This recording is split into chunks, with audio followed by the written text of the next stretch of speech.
Магистрала Марица по-дълга с 34 км от днес. Участъкът Димитровград-Харманли ще бъде официално открит след няколко часа.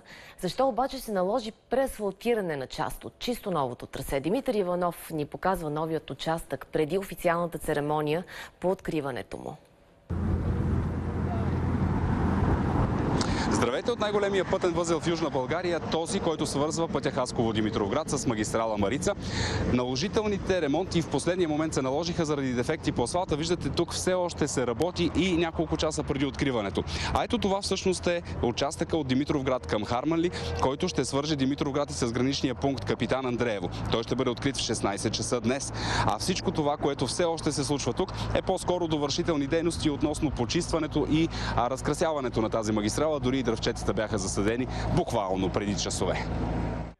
Часове преди откриването на новия участък от магистрала Марица, Недялко Хубанов е тръгнал с велосипеда си да тества новия асфалт, за който е чул, че е дал дефекти. Хубав е, бе.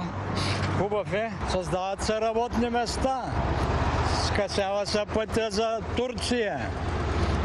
Много са предимствата. Именно асфалтът за малко не провали предстоящото откриване на магистралата и се наложи буквално в последния момент няколко участъка да бъдат преасфалтирани. Ние сме точно времето, но малко е така довършителните работи правиме. Ще успеете ли на време? Да.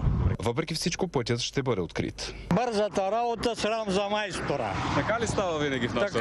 Така е. Винаги е така. Ама за чия сметка е това? Кой го плаща? За данъкоплатеца. Заради ремонтите в последния момент все още не е ясно дали веднага след откриването на 34-километровият участък автомобилите ще тръгнат по магистралата или ще се наложи забавяне от няколко дни. След днешното откриване на участъка от Димитровград до Харманли, на практика от магистрала Марица остава само участъка от Димитровград до мястото, където тя ще се свързва с магистрала Тракия. Лот 1 обаче все още е в доста ранен стадий и тепърва предстои неговото завършване най-рано в края на тази година.